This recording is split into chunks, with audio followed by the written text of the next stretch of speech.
She was 21 and had just been thrown out. Not with cruelty, not with a fight, just a quiet conversation at the kitchen table of her aunt's small house on a Tuesday evening in January, in which her aunt had explained, in the careful, measured voice of a woman who had spent 40 years as a school librarian, and who therefore knew how to deliver bad news without raising her own blood pressure, that the house was being sold. The assisted living facility in Rhinelander had accepted her aunt's application. The house would close at the end of the month, and with $10 in the canvas tool roll her grandfather had left her, she bought a crumbling commercial ice house on the shore of a spring-fed lake in the pine country of northern Wisconsin, in a township that had not cut a block of lake ice since the winter of 1961. The sawdust-insulated double walls had begun to bow. The heavy oak loading doors had been chained shut for 63 years. The Vilas County Historical Commission had delisted the building in 2015. But what nobody knew was that hidden in the cold room of that old ice house, sealed inside the double wall between the inner pine planking and the outer cedar siding, was something that hadn't been opened in over 60 years. Something that would change her life forever. Before we continue, if stories like this mean something to you, hit subscribe. And tell us in the comments where you're watching from. We love seeing how far these stories travel. Lark Angstrom had been around ice her whole life. She was born in a small frame house on the outskirts of Eagle River, Wisconsin, the only child of a woman named Sigrid Angstrom, who had worked the front desk at a small lakeside resort for 22 years, and who had died of a brain aneurysm on a Sunday morning in March when Lark was 7. Lark's father had not been in the picture. He had been a seasonal fishing guide from Duluth who had come through Eagle River one summer and had left before Sigrid had told him she was pregnant. And Sigrid had made the same quiet decision many northern Wisconsin women of her generation had made, which was to raise the child without the man and to let the man's absence speak for itself. Lark had been raised, after her mother's death, by her mother's older sister, a woman named Astrid Angstrom, who had been the librarian at the Eagle River Public Library for 41 years, and who had taken Lark in without hesitation because Astrid had understood on the morning of Sigrid's funeral that hesitation was a luxury she could not afford, and that a 7-year-old girl standing beside a casket in a borrowed black dress was not a person you made wait while you thought about it. Astrid had been 61 when Lark came to live with her. Astrid had never married. Astrid had never had children of her own. Astrid had spent her adult life in the same small white frame house on the edge of Eagle River that her own parents had bought in 1952, and she had filled that house with books and with the specific quiet competence of a woman who had organized a small-town library by herself for 4 decades and who therefore knew how to organize anything, including a grieving 7-year-old. Astrid had done 2 things for Lark that no one else could have done. First, she had kept Lark in the same school, in the same town, on the same street where Lark had been born, so that Lark's life after her mother's death had the same geography as her life before it. Second, Astrid had kept Gustav's memory alive in the house in a way that Sigrid, who had been working double shifts at the resort 6 days a week, had not had time to do. The ice saw stayed on the wall above the fireplace. The canvas tool roll stayed on the top shelf of the hall closet. Gustav's old copy of the Ice Harvester's Handbook, a self-published pamphlet from 1934 that Gustav had annotated in pencil across 30 years, stayed on the small bookshelf beside Astrid's chair. Astrid read from it to Lark on winter evenings the way other aunts read fairy tales, because Astrid had understood that the ice harvesting stories of Vilas County were, for the Angstrom family, the closest thing to fairy tales they had. The center of Lark's education had been her grandfather, Astrid and Sigrid's father, a man named Gustav Angstrom, who had died when Lark was 5, but who had, in the 5 years of overlap between his life and hers, taught her things she would carry for the rest of her life. Gustav had been born in Eagle River in 1928, the son of Swedish immigrants who had come to the Wisconsin Northwoods in 1921 to work in the logging camps. Gustav had not become a logger. Gustav had become an iceman. He had worked as a commercial ice harvester on the lakes of Vilas County from 1946 until the trade had ended in 1961.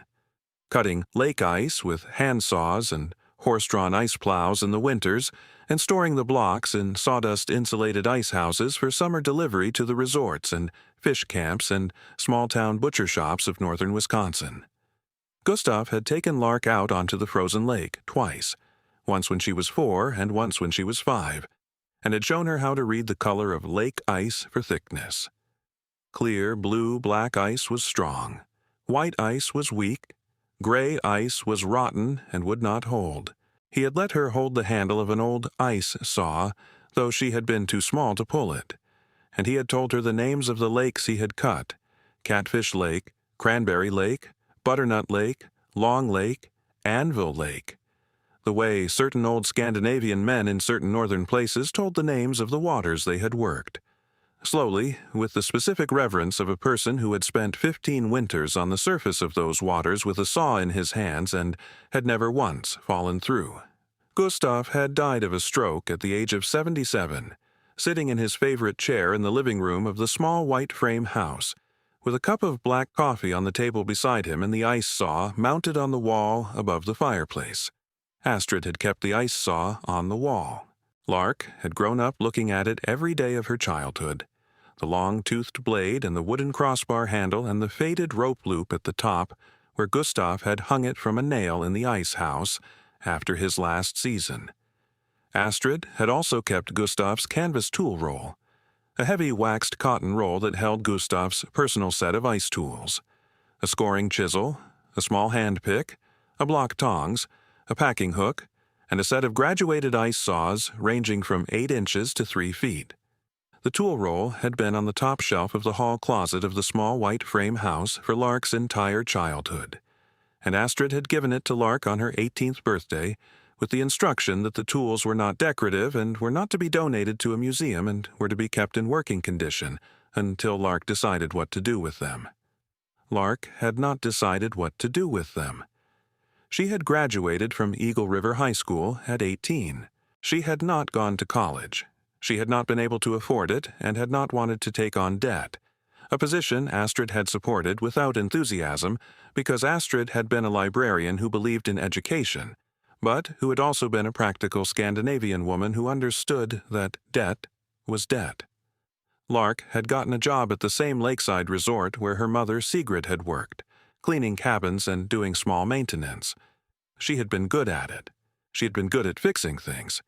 She had inherited Gustav's hands, calloused and patient and unafraid of cold, and she had spent 3 winters at the resort repairing dock damage and patching cabin roofs and replacing the small copper pipes that froze and burst every January in the oldest cabins. She had lived with Astrid through all of it. Astrid had been 75 when Lark graduated from high school.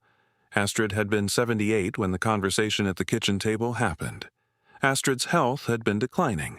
Not dramatically, Astrid was not a dramatic woman, but in the specific accumulating way of a 78-year-old woman who had lived alone for most of her adult life, and who had begun to understand that the house was becoming harder than it needed to be. The stairs, the snow, shoveling, the furnace that needed its pilot relit every 3rd week in January. Astrid had applied to the assisted living facility in Rhinelander in October. She had been accepted in December. She had told Lark in January. "The house is going on the market at the end of the month," Astrid had said. "The realtor says it will sell quickly. I have made arrangements for you to stay with the Lindgrens. You know Helen Lindgren, she was on the library board, for up to 3 months while you figure out what to do next. I am sorry, Lark. I have loved having you here. But I cannot keep the house, and I cannot take you with me to Rhinelander because assisted living is assisted living, and it is not a place for a 21-year-old. Lark had understood. She had not argued. She had sat at the kitchen table for a long time after Astrid had gone to bed, looking at the ice saja on the wall above the fireplace and at the canvas tool roll on the top shelf of the hall closet, and she had thought about her grandfather Gustav and about the lakes he had cut and about the ice houses where the blocks had been stored. If you're enjoying this story, take a second and subscribe. It helps us keep making stories like this one. And tell us in the comments, What is a skill someone taught you before you were old enough to understand why it mattered? She had $940 in her savings account. 3 years of cabin cleaning wages, minus the small monthly contribution she had made to Astrid's grocery budget. She had Gustav's canvas tool roll. She had no car. She had been using Astrid's old Subaru Forester, which Astrid was selling with the house. She had Helen Lindgren's couch for 3 months. She moved to Helen Lindgren's house on the 1st of February. Helen was a 72-year-old retired schoolteacher who had been on the Eagle River Library Board with Astrid for 20 years, and Helen's couch was in a warm, finished basement with its own bathroom and a small window that looked out onto a snow-covered backyard. Lark was grateful. She was also, for the first time in her life, aware of the specific weight of not having a place that was hers. On a cold Wednesday evening in the 3rd week of February, Lark sat on Helen's couch with her laptop and a cup of black coffee and began looking at the Vilas County surplus property page. She had been looking at it off and on for about a week, not with a plan. With a feeling. The feeling had something to do with Gustav, and with the ice saw on the wall, and with the 5 lakes he had named for her when she was 4 years old, and with the specific way a person who has been raised by 2 women who lost everything, Sigrid her life, Astrid her house, begins, at 21, to look for a place that cannot be taken away. The ice house was the 4th listing on the page. A single commercial building of timber frame construction with sawdust-insulated double walls, approximately 2,400 square feet on a single story, on a 1.8-acre lakefront parcel on the north shore of Butternut Lake, 8 miles south of Eagle River. The building had been constructed in 1898 by a commercial ice harvesting cooperative called the Butternut Lake Ice Company, had operated continuously from 1898 until 1961 when the last commercial ice harvest in Vilas County had taken place, and had stood empty since. The county had taken possession in 1989 for unpaid taxes. The asking price was $10. The photograph showed a long, low building of weathered cedar siding, dark gray-brown with age, set among white pines on a gentle slope above a frozen lake. A steep metal roof. 2 tall loading doors at the lakeside end. A smaller entry door at the road end. A wooden loading ramp descending from the tall doors toward the frozen lake. Snow on the roof. Snow on the ramp. The building looked like it had been waiting for 63 years. Lark looked at the photograph for a long time. She recognized the lake. Butternut Lake. The 3rd lake Gustav had named for her. She had been 4 years old. She drove to the Vilas County clerk's office in Eagle River the following morning in Helen Lindgren's borrowed car. The clerk was a man in his late 60s named Arlen Nyquist, who had white hair and a flannel shirt and the specific unhurried manner of a Vilas County civil servant, who had been doing the same job for 31 years. Miss Angstrom, the Butternut Lake Ice House. Yes, sir. Your grandfather was Gustav Angstrom? Yes, sir. Arlen Nyquist looked at her. Gustav Angstrom cut ice on that lake from 1946 until 1961. He was the last man to use that building. He was the man who locked the loading doors on the last day of the last harvest and hung the padlock and walked away. I know this because my own father was the cooperative's bookkeeper, and my father told me, when I was a boy, that Gustav Angstrom had been the finest iceman in Vilas County, and that he had cried, the only time my father had ever seen a Swedish man cry, on the afternoon he locked those doors. Lark said nothing. Arlen stamped the deed.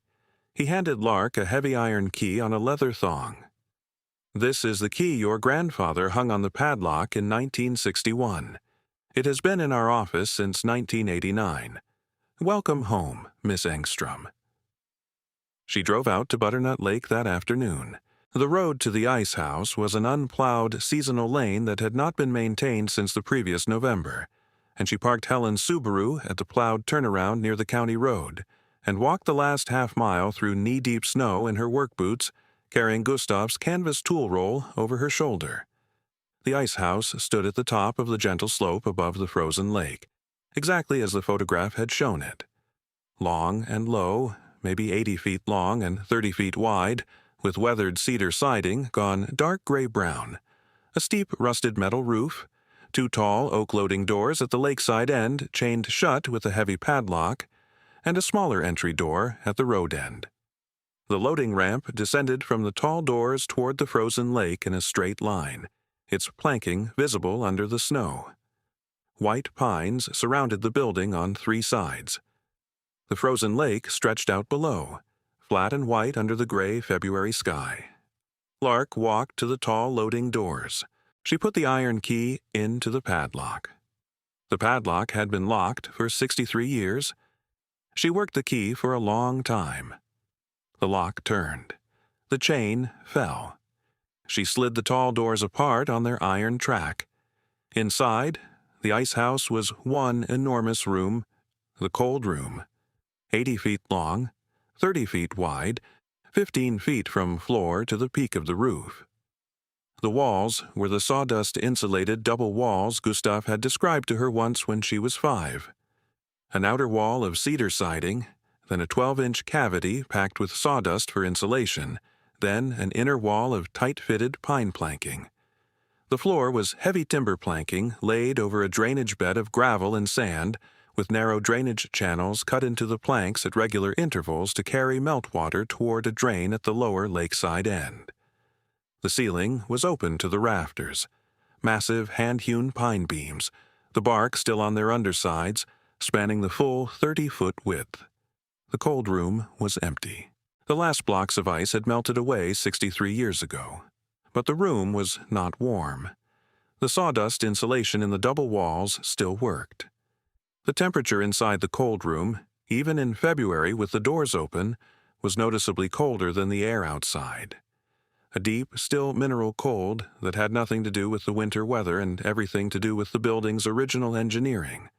Lark walked the length of the cold room slowly. Her breath made small clouds in the still air. She ran her hand along the inner pine wall. The planking was tight-fitted, tongue and groove, the wood dark with 63 years of cold room humidity. She walked the full 80 feet and back.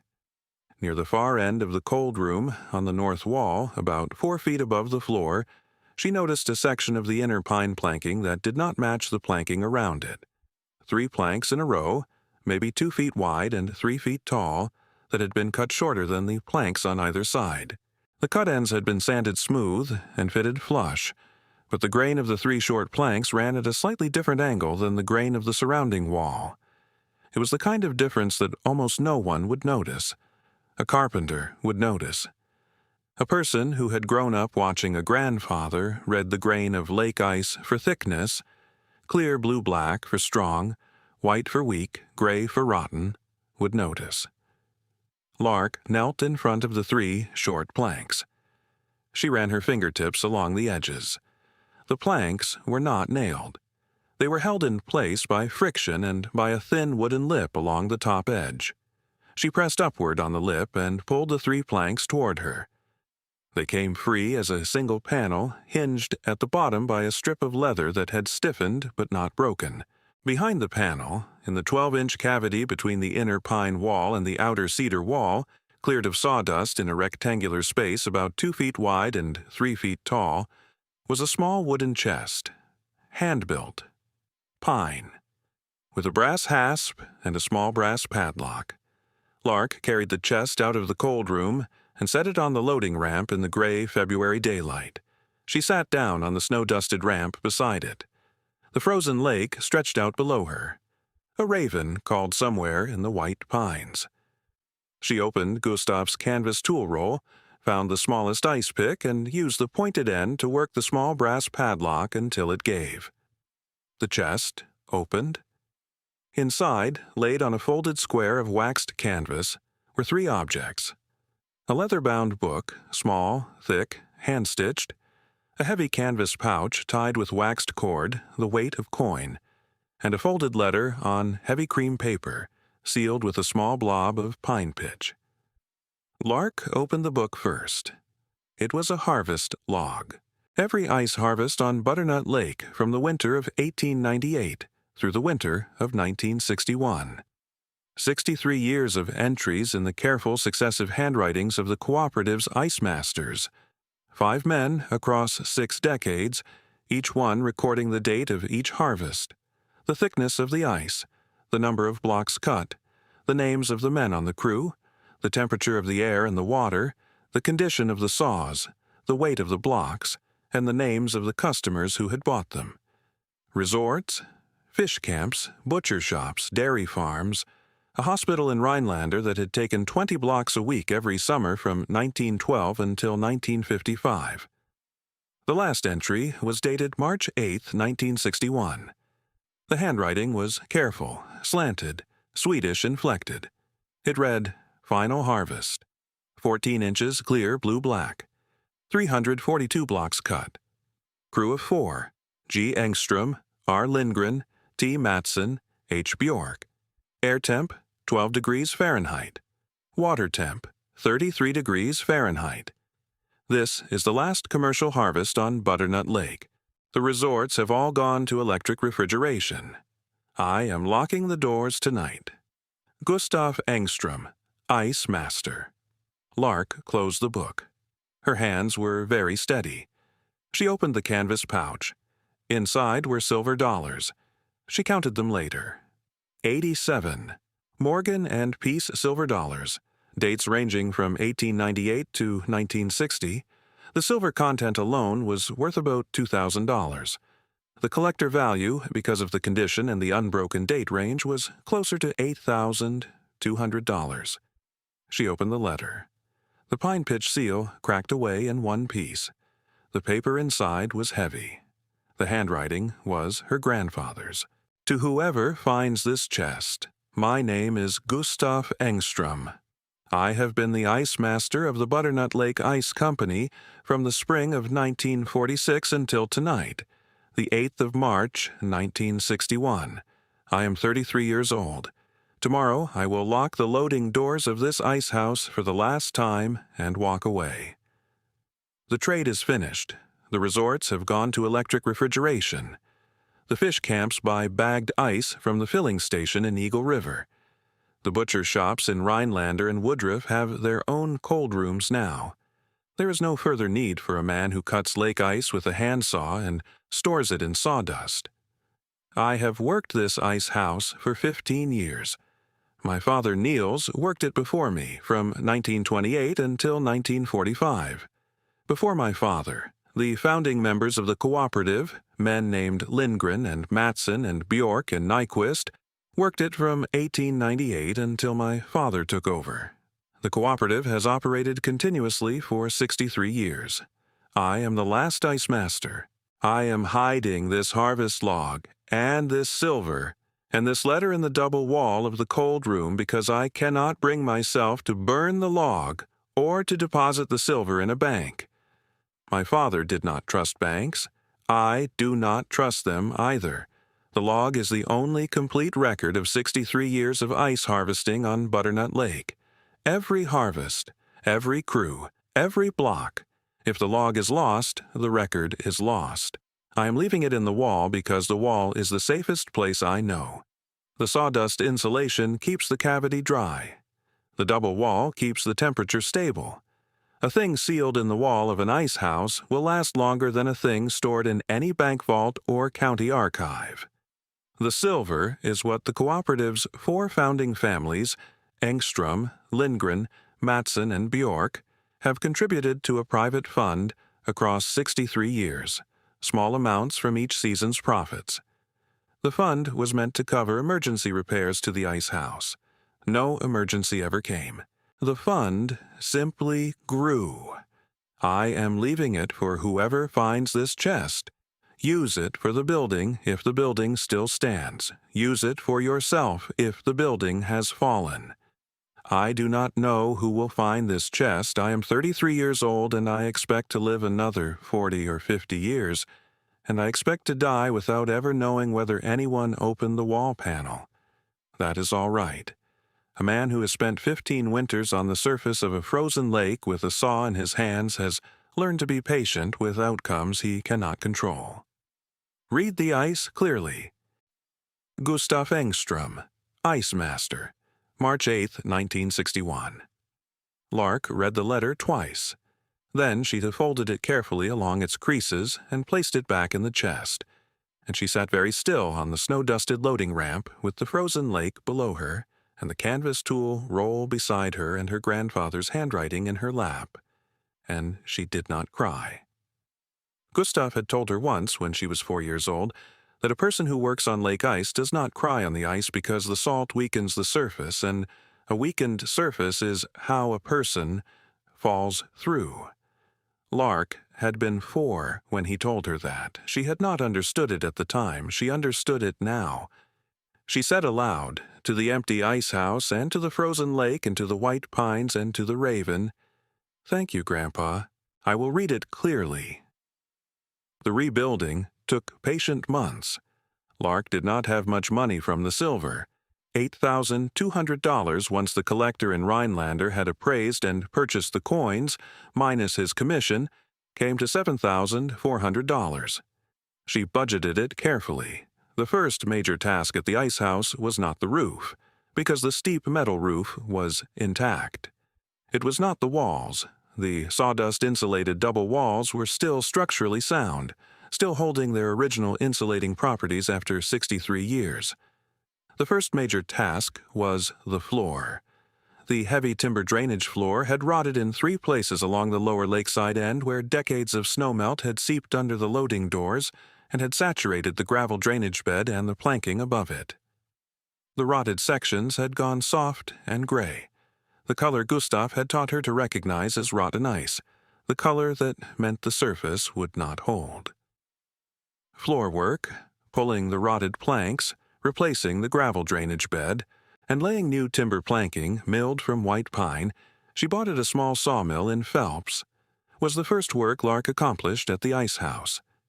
She did it in May and June of her first year, with Gustav's own tools from the canvas roll and with occasional advice from a 74-year-old retired carpenter named Rolf Matson, whose grandfather had been one of the founding members of the Butternut Lake Cooperative, and who drove out to the ice house on Saturday mornings in a battered Ford pickup to sit on a folding chair on the loading ramp and drink coffee and watch Lark work.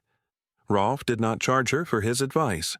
Rolf had made a specific Northwoods Scandinavian decision about his part in the project. The kind of decision a man makes when he understands that the building his grandfather helped build in 1898 is being restored by the granddaughter of the man who had locked its doors in 1961, and that the best thing he can do is sit in his folding chair and answer questions when asked, and otherwise stay out of the way. By late June, the drainage floor was solid again. The new white pine planks were pale against the dark old surrounding timber, but Lark knew from Gustav's handbook that the new wood would darken within 2 winters to match the rest, and she was content to let time do its work. She converted the road-end portion of the ice house into a small insulated apartment. A cot, a wood stove she installed in the north corner, a small propane cook stove, a composting toilet behind a partition wall, a rainwater cistern fed from the metal roof. She kept the cold room intact. She kept the harvest log in a small climate-controlled case she built from reclaimed pine, displayed on a wooden stand beside the entry door. She got a job in her second year. A small environmental education nonprofit based in Eagle River, the Northwoods Ice Heritage Project, which Rolf Matson's granddaughter had started in 2019, hired her as a part-time educator and site interpreter.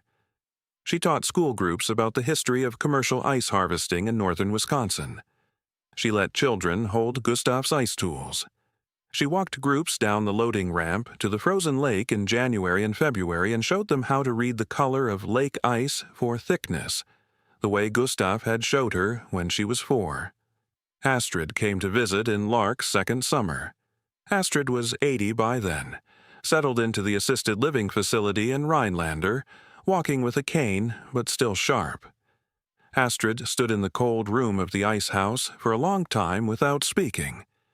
Then she said, "Your grandfather locked these doors on the last day of the last harvest and cried. My father told me. It was the only time he had ever cried. I always wondered what he left behind. She looked at the harvest log in its case. She read the last entry, final harvest. 14 inches clear blue-black, 342 blocks cut. And she said, "Gustav, you old Swede, you sealed it in the wall." Lark said, "He sealed it in the wall, Aunt Astrid." On a clear evening in late September of her 25th year, Lark sat on the loading ramp of the ice house and watched the last copper light fade across Butternut Lake. The lake was still liquid, it would not freeze until late November, and the water was turning the deep cold blue that the Northwoods lakes turn at sunset in September, when the summer is gone, and the birches along the shore are beginning to go gold. A loon called somewhere out on the water. The white pines above the ice house caught the last light on their highest branches. She thought about her grandfather Gustav, who had cut ice on this lake for 15 years and had locked the loading doors on the last day of the last harvest, and had cried. She thought about her mother Sigrid, who had died on a Sunday morning in March when Lark was 7 and who had never known that her own father's harvest log and silver and letter had been sealed inside the wall of a building 8 miles from the house where she had grown up. She thought about Astrid, who had taken a 7-year-old girl in without hesitation and had raised her for 14 years in a small white frame house with an ice saw on the wall and a canvas tool roll on the top shelf of the hall closet, and who had given those tools to Lark on her 18th birthday with the instruction that they were not decorative. That's the thing about the tools our grandfathers leave us. We do not always know. When we are 4 years old and standing on a frozen lake, holding the handle of a saw we are too small to pull, that the saw is not the point. The point is the hand that guides us to the handle. The point is the voice that says, "Clear blue-black is strong, white is weak, gray is rotten." We carry the lesson inside us for 17 more years without understanding what it is for. And then, one cold February afternoon, we kneel in front of a pine wall in an empty cold room, and we see 3 planks whose grain runs at a slightly different angle than the planks around them, and we understand, finally, what our grandfather was teaching us on the lake that morning. He was teaching us to read the difference between what holds and what does not. He was teaching us to notice. Lark Angstrom was 21 years old and thrown out. She had $10 to her name, and she spent it on a crumbling commercial ice house on the shore of a spring-fed lake in the pine country of northern Wisconsin. It was the best $10 she ever spent.